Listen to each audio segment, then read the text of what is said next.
하나님 감사합니다. 오늘 예배드리게 하시니 감사합니다. 예배 속에서 하나님이 오늘 큰 은혜 주실 줄로 믿습니다. 은혜 받을 수 있는 마음을 주님이 열어 주옵소서. 은혜가 우리에게 임할 수 있도록 성령이 역사해 주옵소서. 은혜의 말씀으로 우리의 연약함이 치유되고 건강 회복되게 하여 주옵소서. 우리에게 일어나고 있는 모든 문제들이 오늘 말씀 듣는 중에 답을 찾게 해주시고 오늘 이 말씀으로 힘으로도 우리가 있는 현장을 살릴 만큼 그런 축복을 받게 하여 주옵소서. 악하고 들은 영들이 이 시간 회방하지 못하도록 성령님이 주장하시고 인도하여 주옵소서.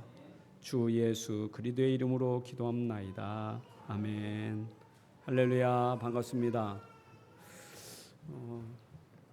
참 세상이 어렵지요. 어려운 세상이지요.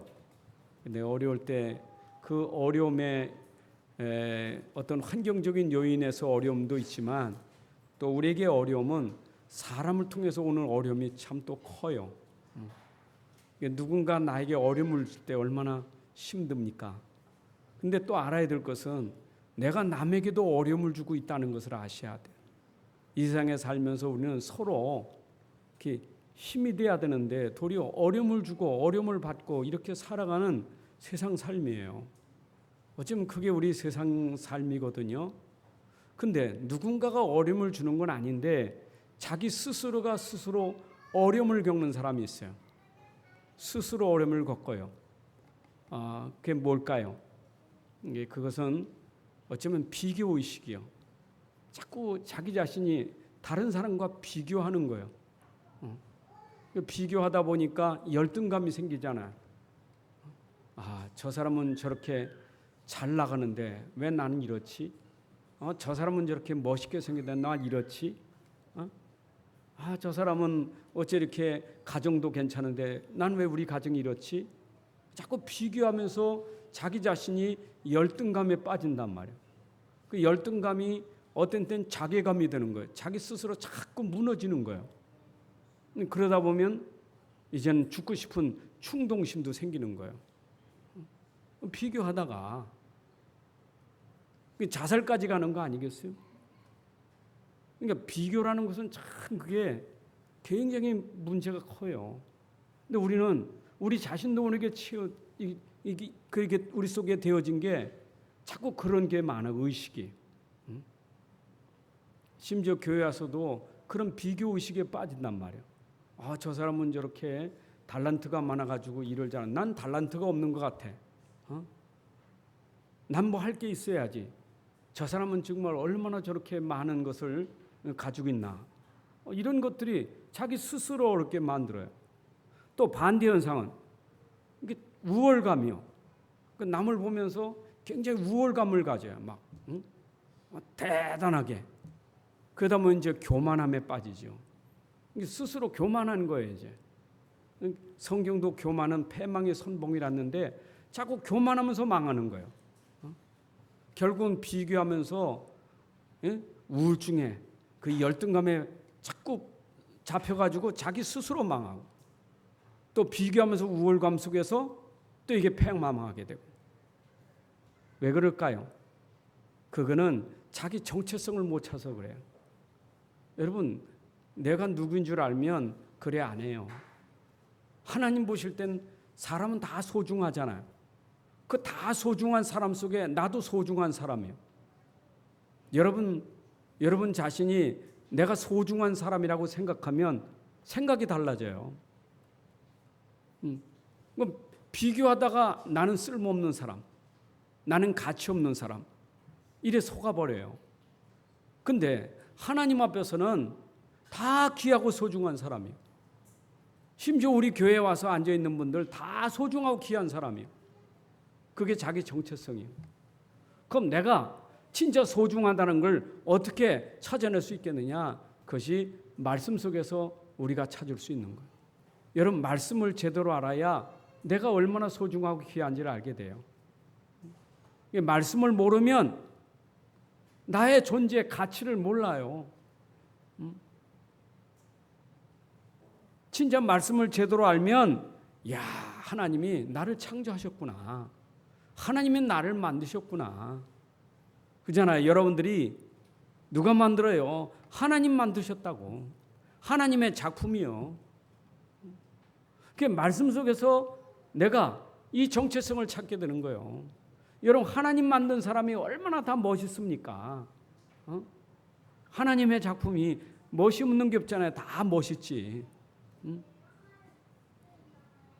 세상에 이쁜 사람 기준이 뭡니까?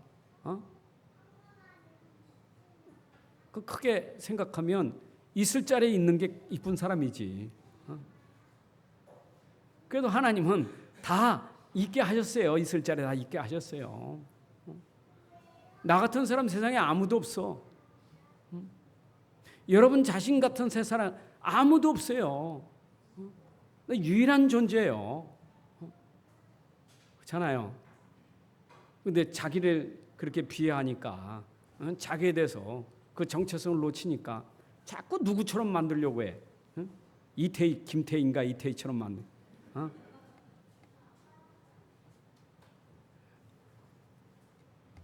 여권하고 얼굴하고 달라가지고 검색하는데 헷갈린다니까. 그렇잖아요. 들어올 때는 분명히 이 얼굴인데 나갈 때는 다르거든. 왜 자꾸 남처럼 만들려고 하느냐고. 하나님 만드신 건데. 사람이 만드는 거 아니잖아. 하나님 만드신 건데. 하나님 만드시고 보기에 좋았다라 그러는데.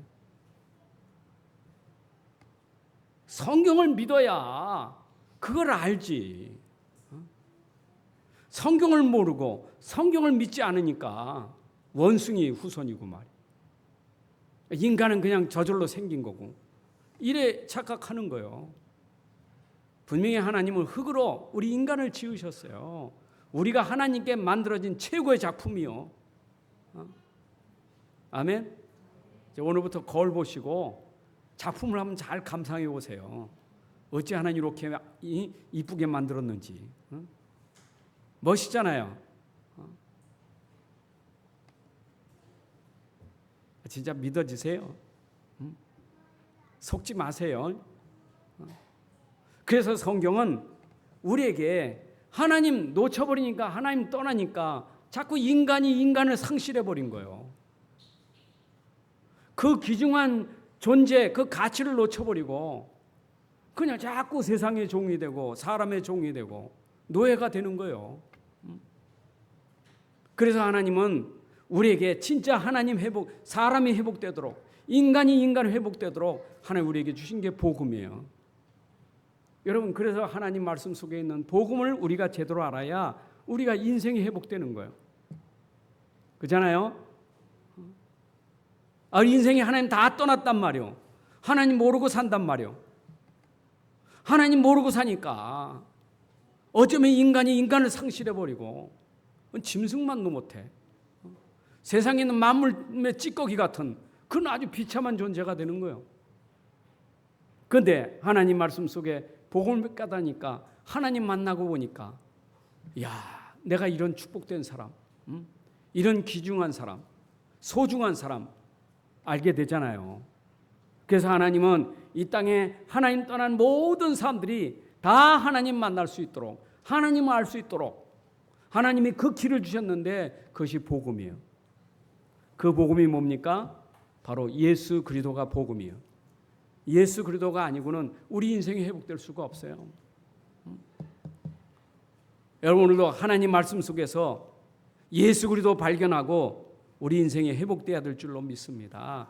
그래서 처음부터 아담과 하와가 하나님 떠나고 범죄했을 때부터 그 아담과 하와가 회복되는 길이 처음부터 주신 복음이 뭐냐? 예수 그리스도의 복음을 주신 거예요. 이 땅에 있는 모든 사람들은 예수 그리스도가 아니고는 절대로 회복될 수가 없어요. 본래의 사람으로 회복될 수가 없는 거예요. 예수 아니고는, 복음 아니고는 절대 안 돼요. 그잖아요. 아담이나 이삭이나 야곱이나 요셉이나 다 복음 가지고 그들이 하나님의 사람으로 자기 정체성을 찾고 얼마나 멋있게 살다 갔습니까?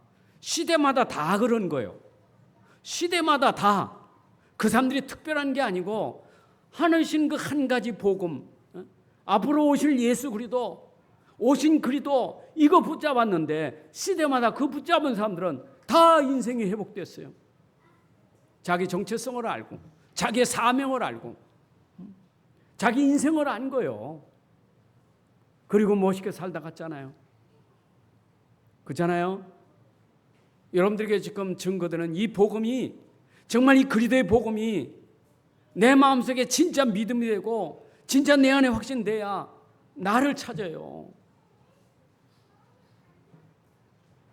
설교할 때마다 여러분들에게 좀 설교는 설교하는 사람의 그 스타일이 다 다를 수 있어요. 어떤 분은 원고 써서 원고 그대로 읽겠죠. 글자 하나 안 틀리고. 그렇게 하시는 분도 있어요. 그러나 저는 이 말씀을 정말 마음에 담으니 이거로구나 이 깨달아지니 준비는 했지만 내 마음에 담아진 이 복음이 여러분들에게 전달되고 싶은 거예요. 이 복음이 나를 살렸다면 이 복음은 여러분을 살리게 돼 있는 거예요. 지난주 말씀이 아닙니까? 하나님 말씀, 그 하나님 말씀이 복음 아닙니까? 그 하나님의 말씀, 그 복음이 우리를 살리는 거예요. 여러분의 영혼을 살리고 여러분의 생각을 살리고 여러분 육신, 인생 모든 것 다 살리는 게 하나님 말씀인데 그 말씀 속에 기록된 그 복음이 우리를 살리는 거예요. 그죠? 우리가 말씀을 들어도 이 복음, 이 그리스도를 듣지 못하면 절대 회복될 수가 없어요. 하나님 만날 수가 없는 거예요.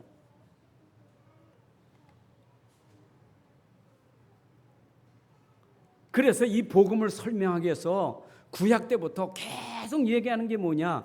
앞으로 그분이 처녀의 몸에서 잉태될 것이다. 그 예언하잖아요. 그렇죠? 근데 그 처녀의 몸에서 낳은 자가 마태복음 1장 18절 21절에 마리아 몸에서 그가 진짜 낳았잖아요. 이사야 선지자에게 예언됐던 대로 그 마리아의 처녀의 몸에서 예수님이 탄생하셨잖아요. 그가 바로 구약에서 말하던 그 메시아 그리스도. 구약 성경에는 온통 앞으로 우리를 구원할 자 메시아가 이 땅에 올 것이다 라고 예언했는데 그분이 마리아를 통해서 출생됐잖아요. 왜 오셨어요? 복음은 이렇게 말하고 있어요. 왜 오셨느냐? 우리가 가진 모든 죄를 다 담당하시기 위해서, 우리 죄 문제 해결하기 위해서 그가 고난받으시고 십자가에 죽으실 것을 말씀하신 거예요. 예수님이 구약 때부터 예언됐지만 그가 오셔서 십자가에 죽으시고 부활될 것까지 예언하셨는데 예수님도 그 말씀하시더니 예수님 십자가에 죽으시고 부활하셔서 우리가 가진 인생의 모든 죄 문제를 완벽하게 해결하신 거예요. 그 죄라는 것은 원죄란 말이에요. 하나님 떠난 죄요. 그 죄는 사단에게 묶인 거예요. 그 죄는 지옥 갈 수밖에 없는 거예요. 여기서 해방시켜 준 것이 십자가의 복음이란 말이에요. 그 성경은 바로 구약 때부터 처녀의 몸에서 오실 것이다. 그가 오셔서 십자가에 죽으시면 우리가 가지고 있는 인생 문제를 해결하려고, 우리가 가지고 있는 죄 문제 해결하려고 이렇게 죽으실 것이다 라고 말씀하신 게 성경인데, 사복음서에서 예수님이 계속 말씀하시다 마지막에는 십자가에 죽으시면서 다 이뤘다. 인생의 문제를 십자가에서 이루신 거예요. 그리고 그분은 죽으신 게 아니라 지금도 살아계신 부활하신 그리스도예요. 지금도 믿는 자 안에 성령이 임하셔서 지금도 함께 하시는 그리스도예요. 이게 복음이에요. 내 안에 계신 그리스도가 언제까지, 온 세상에 복음이 전파될 때까지 내 안에 있는 그리스도는 계속 역사하면서 영혼을 구원하는 일을 하시는 거예요. 그죠? 우리를 통해서 계속 생명 살리는 일을 하는 거예요. 땅끝까지. 온 세상에 복음이 전파되면 주님이 그때는 재림하시는 거예요. 이게 복음이에요. 이해되십니까? 유대인들이 이 사실을 믿지 않거든. 예수님을 메시아로 인정을 하지도 않아. 메시아는 아직 안 왔어.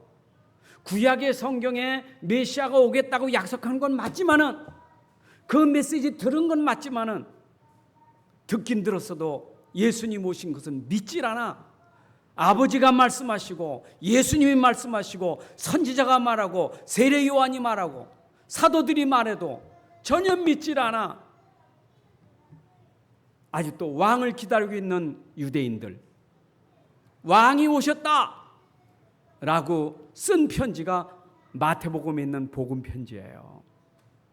그잖아요. 마태복음, 왕 오셨어, 네가 기다리던 그 메시아 왕이 오셨어, 그걸 강조하는 게 마태복음이에요. 믿으라 이 말이요. 왕이 오셨으니까 믿으라 이 말이요. 우리의 차망은 메시아 그리스도가 차망이다. 정치적인 왕이 아니고 우리 인생을 살리는 왕, 우리의 영혼, 우리의 정신, 우리 인생의 모든 걸 다 살리는 그 차망, 그분이 오셨다. 근데 이런 마태복음 27장 25절에 어떻게 했어요? 십자가 못 박아 죽인 거예요. 믿지 않고. 이 사람들이 믿지 않으니 열심히 하긴 하지. 구약에서 가르친 율법을 따라서 제사제도라든가 전통이라든가 열심히 하지요. 그러나 예수를 믿지 않고는 구원받을 수가 없는 거예요. 구원 못 받으니까 유대 종교인이 되는 거예요. 믿질 않으면 종교인이요. 그래도 그 중에는 이 복음을 믿은 사람이 있단 말이에요. 유대 종교 가운데 있을 때 사도 바울이 전파한 그 복음을 듣고 회개하고 종교에서 개종하여 그리스도께로 돌아온 사람들이 있었어요. 그 사람들이 바로 히브리서에 나타난 디아스포라, 흩어진 유대인들, 이 사람들이 기독교인이 된 거예요. 그렇죠? 그러니까 오늘 이 히브리서는 뭐냐? 예수 믿는 사람들, 복음 가진 사람에게 다시 한번 복음을 확립시켜 주는 거예요. 왜 그랬어요? 지금 이 히브리서 전체의 배경은 그 당시 네로 황제를 비롯한 유대의 로마와 유대 종교가 얼마나 기독교들을 박해했는지, 이 사람들이 박해를 받다 보니까 흔들리는 거예요. 자꾸 내가 진짜 예수 믿고 이 복음 가지고 나는 이제 정체성을 찾았거든.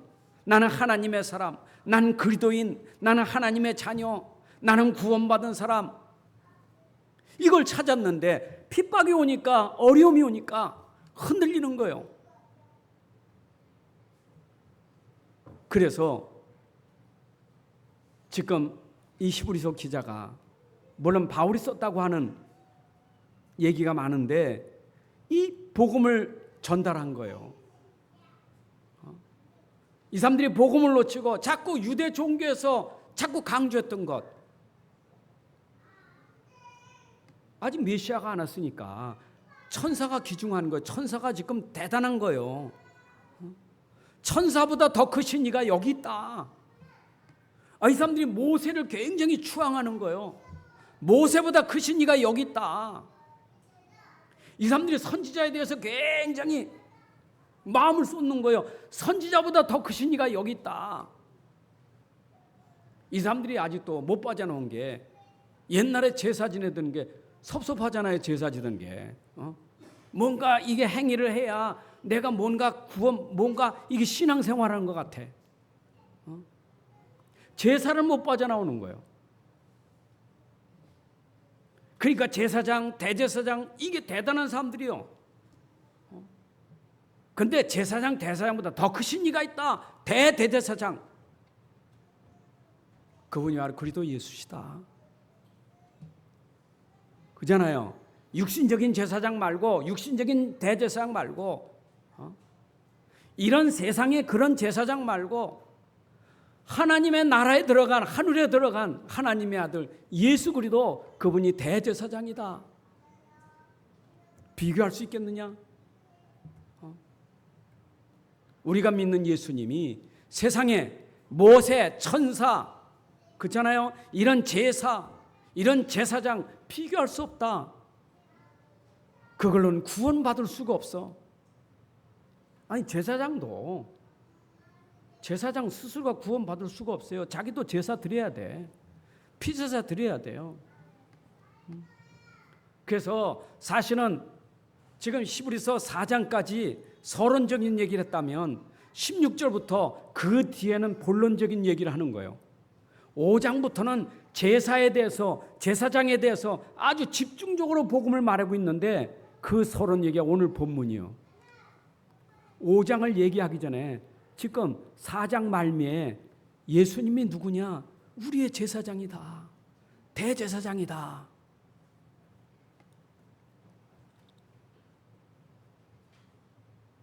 예수님이 오셔서 하신 사역은 제사장 사역만 하신 게 아니에요. 오늘 제사장을 강조했지만 제사장이 일만 한 게 아니에요. 예수는 그리스도라는 것은 그가 삼직을 행하셨어요.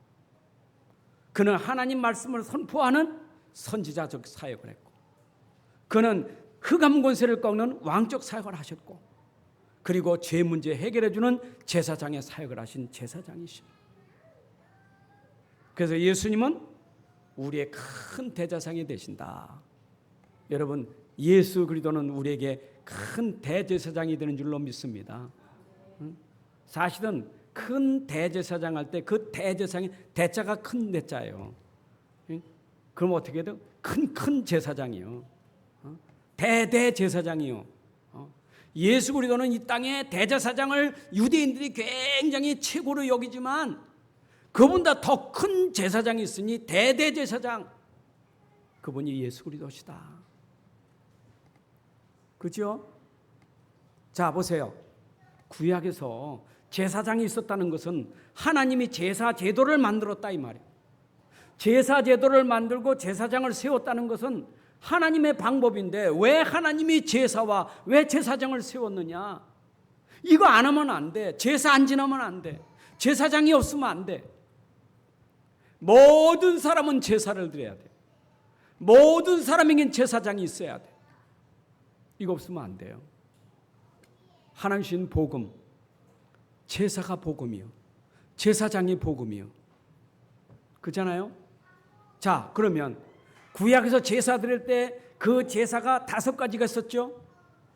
속죄제, 속건제, 화목제, 번제, 소제, 제사가 있었어요. 레위기에 보면 제사가 있었어. 근데 그 제사가 어떤 제사냐? 희생 제사예요. 양, 비둘기, 염소 이런 짐승을 잡아서 그 피를 가지고 들어가서 제사를 드렸어요. 그 피가 아니고는 우리 죄를 씻을 길이 없어요.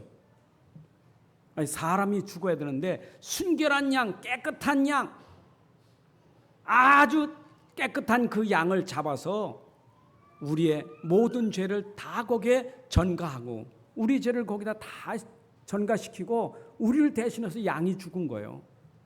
그 피를 가지고 제사장이 들어가서 제사를 드렸다 이 말이에요. 하나님은 제사장을 세울 때 누구를 통해 세웠느냐? 레위 가문에서.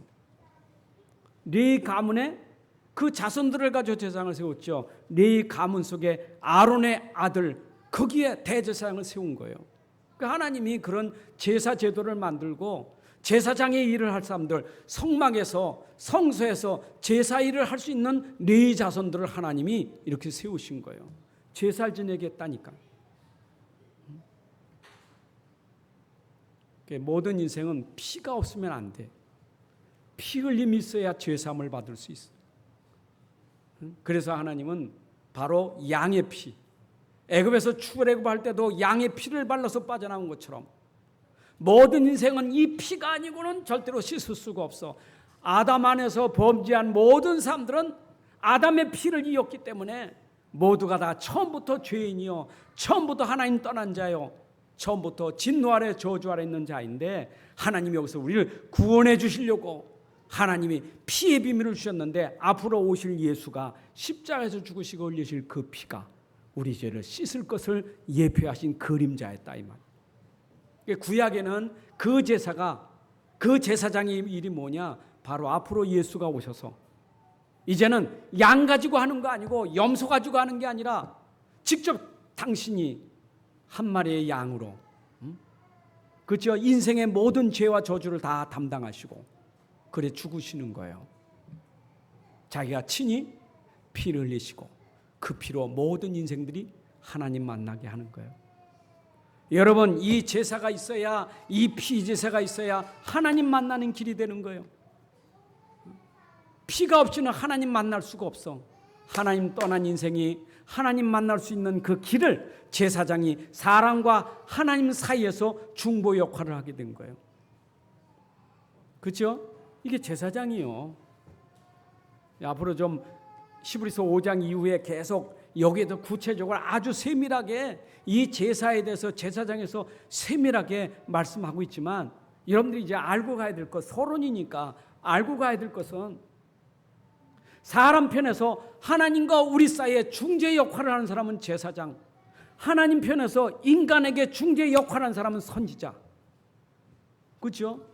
그 하나님이 선지자 세우셔서 하나님 말씀을 그 사람을 통하여 백성에게 전하게 하고, 백성들이 가진 죄를 용서받기 위해서 하나님이 제사장을 세워서 하나님 앞에 나가 죄를 사게 만들고, 하나님은 그 사이에 중재적인 역할을 누가 하게 하셨느냐? 바로 선지자, 제사장.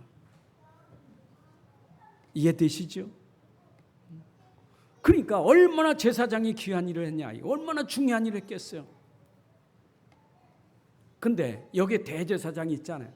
이 대제사장은 1년에 한 번씩 성소에, 지성소에 들어가는 대제사장이에요. 여러분, 지성소는 어떤 곳이냐? 성소가 있고, 이 성막에는 성소와 지성소가 있어요. 그 지성소에는 함부로 들어갈 수가 없어요. 거기는 대제사장, 아론의 후예들, 그 속에 선택받은 대제사장만 들어갈 수 있는 거예요. 1년에 한 번씩. 근데 이 대제사장도 거기 들어갈 때 성결하게 물로 씻고 옷도 거룩한 옷을 입어야 되고, 그죠? 아주 청결하게 자기 죄도 속죄를 해야 돼요. 짐승을 잡아서 자기 죄를 씻을 수 있는 피도 가지고 들어가야 돼. 다른 사람의 피만 아니라 자기 죄를 씻을 수 있는 피도 가지고 들어가야 돼. 백성의 죄를 위한 피와 자기 죄를 씻는 피를 가지고 들어가는 거예요. 어디로? 그 지성소는 하나님 만나는 곳이요. 거기는 언약궤가 있잖아요. 거기는 하나님 만나는 곳인데, 하나님을 누가 만날 수 있게 해서 하나님 만날 길을 열어줘야 되지. 그래서 하나님이 예수 그리스도의 예표로서 대제사장을 세워가지고 하나님 만나는 길을 허락하신 거예요. 근데 그때 제사장이 성소를 통해서 지성소 들어갈 때 거기서 잘못하면 죽어요. 이 사람이 죽었는지 살았는지 어떻게 알겠어요? 그래서 방울을 달고 들어가는 거예요. 그죠? 방울 소리가 나면 아직 살아있는 거고, 방울 소리가 안 나면 죽은 거예요. 지성소에 들어가는 대상도 죄를 깨끗이 청결하고 들어가야 되지, 잘못하면 죄 가운데 있으면 죽어요. 얼마나 무서운 것이요. 그 죽으면 끈으로 잡아당기는, 사람 들어갈 수 없으니까 끈으로 잡아당기는 거 끌어내는 거예요. 함부로 들어갈 수가 없어요. 그 지성소. 그게 1년에 한 번씩 온 백성, 이스라엘 백성들의 죄를 사하기 위해서 이런 제사일을 했다 이 말이에요. 그런데 큰 대제사장이 되신 예수 그리스도는 십자가에 죽으실 때 어떻게 됐느냐? 지성소와 성소 가로막힌 휘장이 팍 찢어져 가지고 누구든지 하나님 앞에 나갈 수 있는 길을 열어놓으셨다 이 말이죠. 그렇죠?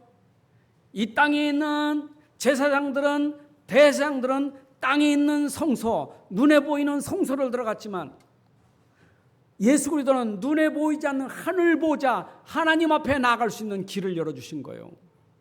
여러분, 하늘에 있는 보좌 앞에 나갈 수 있는 길을 열어주신 분이 대제사장 예수 그리스도예요. 그래서 우리가 하나님 만날 수 있는 것, 저 보좌에 계신 하나님 만날 수 있는 것은 예수 그리스도가 아니고는 만날 수가 없어요. 그래서 예수님은 우리가 하나님 만나는 길이 되신 거예요. 그 중간 중재자 역할을 하신 분이 바로 그리스도 예수시다 이 말이에요. 오늘 여러분들이 이 복음을 잘 들으셔야 돼. 제가 우리 집사람 운동하다가 이 메시지를 가면서 내가 메시지 준비하는데 일단 메시지 들으라고 얘기했더니 메시지 들으면서 맞아 그런데 한참 가더니 좀 천천히 얘기해, 너무 빨리 해가지고 못 알아듣겠다고. 그러면서 설교할 때 좀 천천히 해야지. 당신은 알아서 빨리빨리 얘기지만 빨리 가면 모르는 사람 있다고. 제가 오늘 조금 의식해가지고 천천히 얘기하는 거지. 지금. 중요한 이거 잘 들으셔야 돼요. 이게 진짜 복음인데 우리는 복음 들어야 돼요. 이 그리스도의 복음을 들어야 돼요. 제사장이 되시는 그리스도의 복음을 들어야 돼요. 이분이 아니면 절대 하나님 만날 수가 없어요. 우리 죄를 씻을 길이 없는 거예요. 아멘입니까? 그러니까 유대인들이 아직도 유대 종교에 있는 사람들이 이 큰 대제사장 예수를 모르니까 아직도 제사 드리는 제사장과 대제사장은 대단하게 여긴다니까. 여러분 그 당시 대제사장은 권위가 대단했어요. 왜냐? 이 대상은요 문둥병자가 병을 이게 치료받았을 때 너는 이제 병이 낫다 안 낫다 이거 판결하는 게 대제사장이에요. 그리고 대제사장이 바뀔 때는 우리나라에도 대통령 바뀌면 특사가 있잖아요. 그렇죠? 대상이 바뀔 때 모든 사람들의 죄를 다 끝내는 그런 집으로 돌려보낸다고. 이 죄가 사해지는 거예요. 이만큼 엄청난 권위가 대제사장이 있었어요. 엄청나지요. 그런데 그런 권위가 아니라 하늘 땅의 권세를 가진 그리스도가 우리에게 모든 걸 해방시켜 준 거예요. 아멘. 여러분 죄를 해방시켜 줬다는 게 얼마나 놀라운 일이에요. 여러분 광복절날 특사 3.1절날 특사 받아가지고 나오는 게 얼마나 그 사람들 나올 때 얼마나 기쁘겠어요. 죄를 지었을 때는 그렇지만 나올 때 얼마나 기쁘겠냐고. 특사로 나올 때. 예수 그리스도가 십자가에 죽는 순간 우리 인생이 가지고 있는 모든 문제, 죄 문제 다 해방 끝나는 거예요. 그게 바로 그리스도의 권위예요. 그게 그리스도의 능력이요. 아멘. 그게 다 그리스도를 예표해서 그 당시에 그렇게 다 했던 거예요. 근데 사실은 지금 이 메시지를 들을 때 내 자신의 정체성이 이게 빨리 알아야 돼. 정체성을 모르고 감각이 없으면 여기에 대한 이 마음이 없어요. 간절함이 없고 믿음도 안 돼. 내가 왜 죄인이요? 뭔 내가 하나님 떠났어? 내가 무슨 마귀의 자식이요? 내가 무슨 지옥 가? 감각이 없고 이거에 대해서는 뭔가 구원받아야지 이런 열망이 없으면 이 메시지가 안 들려져요. 불신자 그렇잖아요. 안 들려지지. 죄에 대한 감각이 없어요.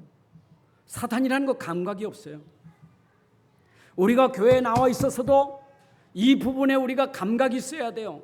내가 하나님 떠나서 죄 가운데, 저주 가운데, 재앙 가운데, 흑암 가운데 잡혀서 나는 죽음이라는 건 무서워하면서 저 지옥이라는 것이 두려워하면서 그렇게 살아가는 참 안식이 없는 우리에게 오늘 이 말씀을 통해서 치유하시는 줄로 믿습니다.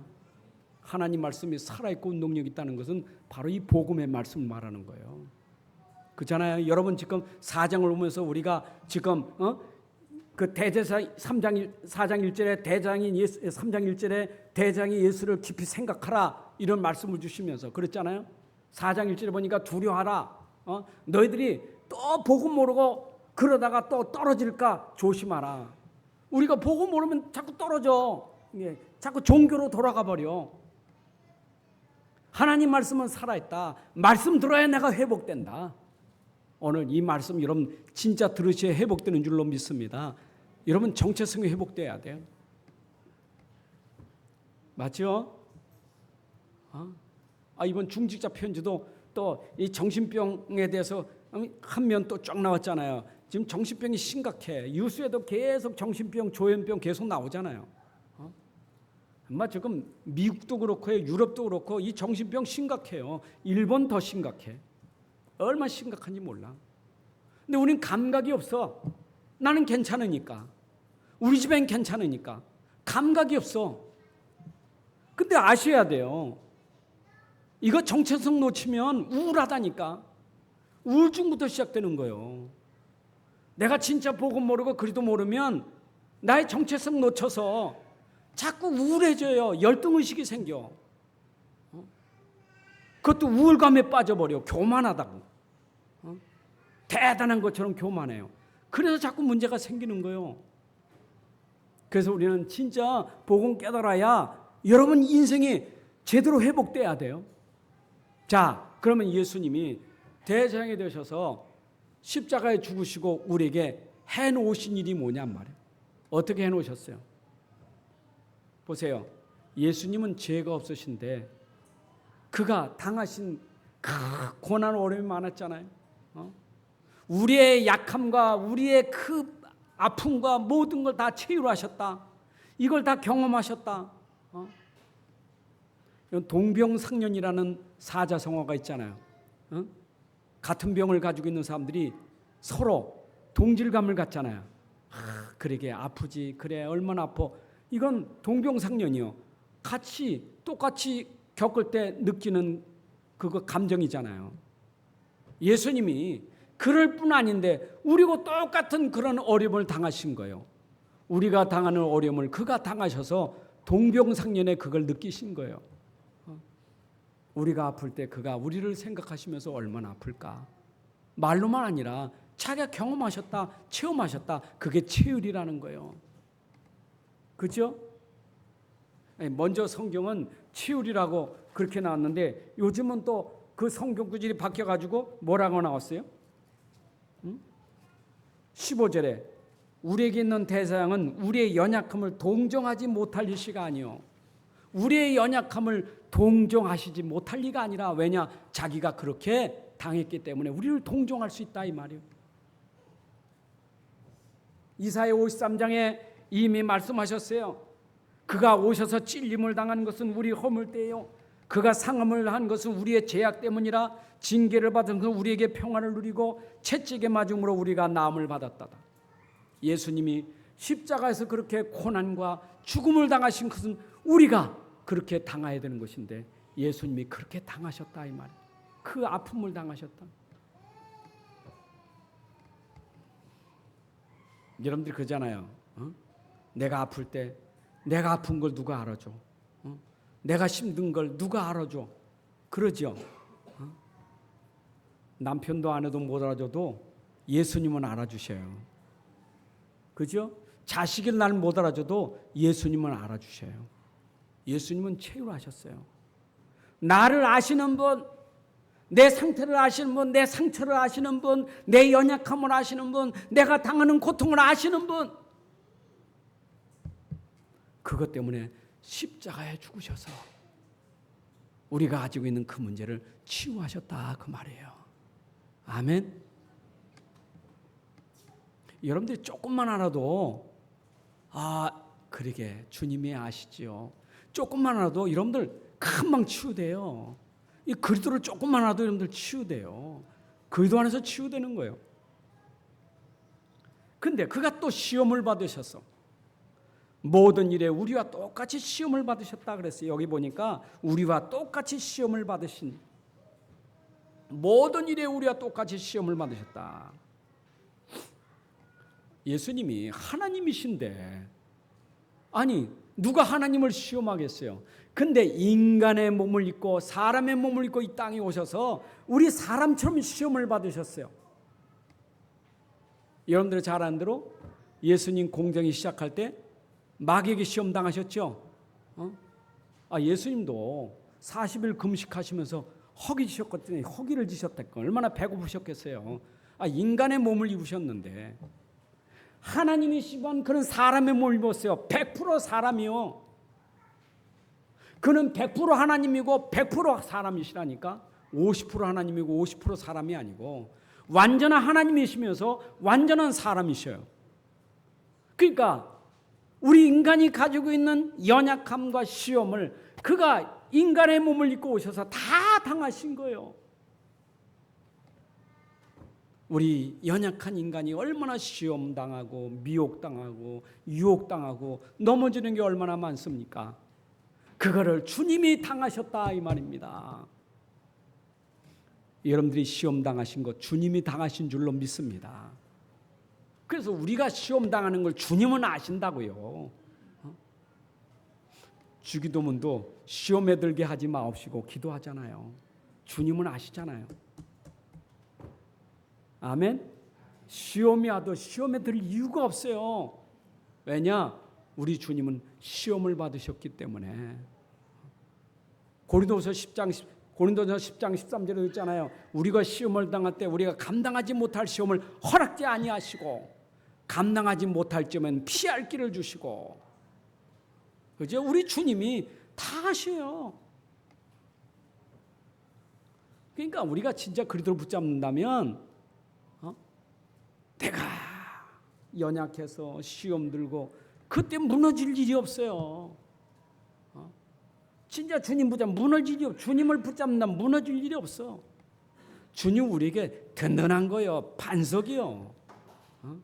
힘이셔요. 우리 죄를 위해서 십자가 죽으시고 우리 때문에 시험을 당하신 주님 붙잡는 순간 반석이 되는 거예요. 그게 믿음이 반석이 되는 거예요. 아니 여러분 보고 지금 뭘 하라는 얘기가 아니잖아요. 지금 주님이 이렇게 하셨으니 우리에게 뭘 하는 거예요? 믿으라는 거지 하라는 게 아니에요. 그래서 여러분 히브리서 4장 2절에 있잖아요. 하나님 말씀을 들어도 믿지 않으면 그게 말씀이 나에게 효험이 안 돼. 말씀이 내게 이루어지질 않아. 들었으면 믿어야 되지. 예수님이 우리를 위하여 육신을 입고 이 땅에 오셔서 그렇게 고난받으시고 고초를 당하시고 그렇게 어려움 속에 돌아가셨는데 그게 나를 위해서 돌아가셨다. 믿으라는 거 아닙니까?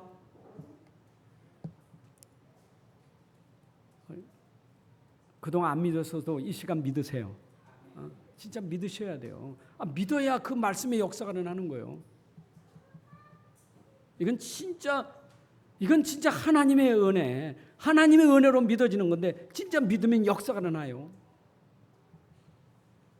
그가 우리에서 시험 당했다? 믿으세요. 시험에서 끝나버려요. 근데 예수님은 시험을 당했어도 그는 죄가 없느니라 하는 말은 시험 당하기 전에도 죄가 없었고 시험 당할 때도 죄가 없었고 그는 죄에 빠진 자가 아니요. 죄가 없는 자요. 우리는 죄가 있지만 그분은 죄가 없으신데 고난받으시고 죄가 없으신데 시험을 받으셔서 시험 가운데 있는 죄 가운데 있는 우리를 건져주셨다 이 말입니다. 아멘. 믿으시면 되는. 자, 그러니 이제 우리가 주님의 행하신 일을 우리 것으로 되는 것, 내 것으로 되는 것, 내게 그 말씀이 임하는 일. 여러분 오늘도 제가 히브리서 성경을 가지고 여러분들에게 말씀을 전하잖아요. 여러분 그 주님이 이렇게 성경을 가지고 주님이 이렇게 십자가에서 이렇게 죽으시고 이렇게 하셨어라고 하는 그 말이 내게 임해야 돼요. 내게 임해야 돼. 오늘 말씀이 임하는 시간 되기를 바랍니다. 말씀이 임해야 돼요. 에레미야에게도 하나님 말씀이 임할 때 네가 내게 부르짖으라 그랬어요. 말씀이 임하고 부르짖는 거지 임하지 않는데 어떻게 부르짖겠어요? 임하지 않는데 어떻게 내가 그 말씀을 따라가겠어요? 여러분 속에 오늘 말씀이 임하는 시간 되기를 바랍니다. 임재에 대해 말씀이 임했다. 말씀이 들어갔다. 여러분 속에 들어갔다. 자, 말씀이 들어간 자에게 하나님이 어떤 축복을 주십니까? 긍휼히 여김을 여기시는 거예요. 긍휼함을 받게 되는 거예요. 이런 주님께 불쌍히 여김을 받아야 돼요. 그게 축복이요. 산상복음에서 8복 중에 그게 나오죠. 긍휼히 여기는 자가 긍휼히 여김을 받을 것이요. 긍휼히 여기는 자, 여러분 진짜 긍휼히 여긴 자 복을 받는데 긍휼히 여김을 받는 우리 주님께 긍휼히 여김을 받는 자가 복 있는 자요. 아멘. 우리가 주님께 긍휼한 단어 쓰지 않잖아요. 어떻게 우리가 주님께 긍휼한 단어 쓰겠어요? 우리 주님은 우리 인간을 보시고 긍휼히 여겨주신 거예요. 불쌍히 여겨주신 거예요. 나와 여러분들이 주님의 불쌍히 여김을 받지 않았다면 오늘 이 자리에 있을 수가 없어. 오늘 믿는 자에게 주님의 긍휼하심이 임하는 축복이 될 줄로 믿습니다. 그죠? 야, 정말 주님이 나를 기억하사 나 같은 사람을 그 허물과 죄 가운데서 건져주시려고 나와 함께 하시는구나. 이게 임한 자의 축복이에요. 자, 임한 사람에게 그 다음에 오는 축복이 뭐냐? 때를 따라 돕는 은혜를 주신다. 이거 보세요.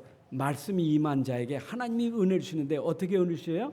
때를 따라 돕는 은혜가 있다. 여러분, 하나님 주시는 때가 시간표가 있어요. 말씀이 임하는데 어릴 때는 어릴 때에 맞는 말씀 축복이 있는 거예요. 은혜가 있는 거예요.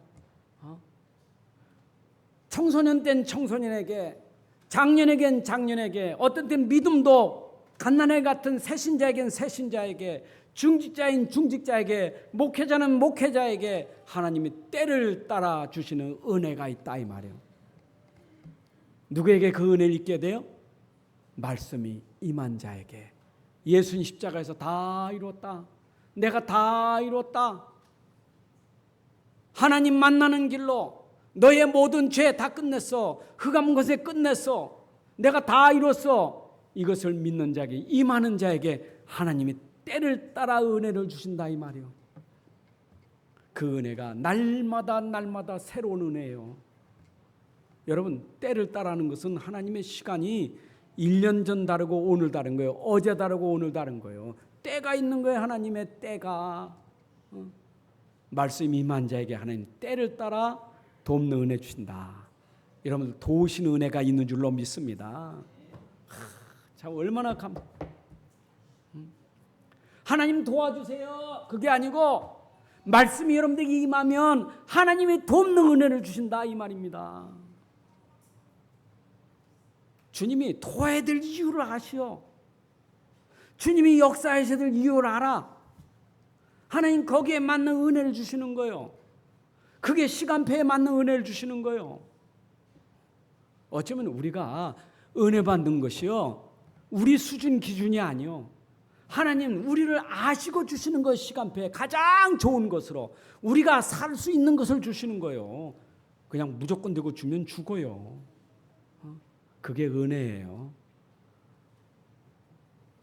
자, 그런데 우리가 때를 따라 돕는 은혜 주시는 그분이 어디에 있느냐? 저 보호자에 계신 거예요. 지성소 안에 있는 게 아니고 유대인들이 만들어 놓은 그 성막 안에 있는 지성소에 있는 게 아니라 이 대상은 어디냐? 하늘로 올라가신 하나님의 아들인데 지금 보호자에 계신 분이요.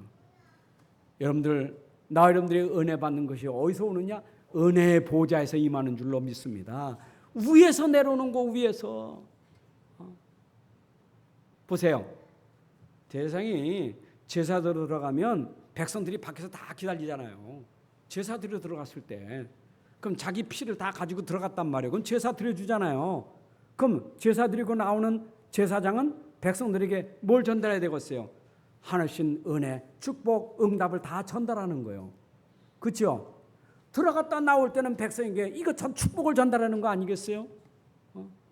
우리 주님이 가신 것은 모든 우리 하나님 백성들에게 축복을 전달한다고 계속 거기서 지금도 주님은 끊임없이 24시간 우리에게 은혜의 이 축복을 전달하시는 줄로 믿습니다. 여러분, 보좌에서 지금도 은혜가 계속 임하는 줄로 믿습니다. 그래서 우리가 보좌를 바라보는 거예요. 여러분, 히브리서 12장 2절에 그 믿음의 장 결론 아닙니까? 믿음의 주 온전케 하신 이가 어디냐? 저 하늘나라 그 보좌에 계신데 그분을 바라보라. 그분께서 여러분들에게 계속 지금도 은혜를 주시는 거예요. 그잖아요. 여러분, 주님과 소통해야 되지. 하나님과 우리가 소통하는 거 어떻게 소통하느냐? 그리스도로 말미암아 우리가 하나님과 내가 소통할 수 있는 거예요. 그러니까 아버지가 우리에게 축복을 주실 때 누구로? 예수 그리스도로 말미암아 축복을 주시는 거예요. 그래서 우리가 기도할 때도 예수 이름으로 기도하잖아요.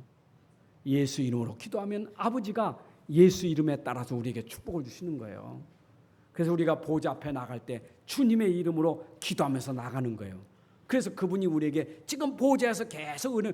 그래서 우리의 배경은 어디냐? 보좌가 우리의 배경이요. 그 땅에서 조금 받는 거 가지고 흥분하면 안 돼. 우리는 땅의 거 아니요. 위의 것도 있고 땅의 것도 있고 위와 땅의 모든 것을 다 누릴 수 있는 축복이 어디 있느냐? 보좌에 계신 주님을 통해서 우리가 누리게 되는 거예요. 아멘. 예수는 하늘과 땅의 모든 권세를 가지신 그분인데 그분이 하늘 땅에 있는 모든 것을 우리에게 은혜로 주시는 줄로 믿습니다. 이제 그게 다른 거예요. 자, 그렇다면 오늘 여러분들이 확실하게 하고 돌아가야 돼.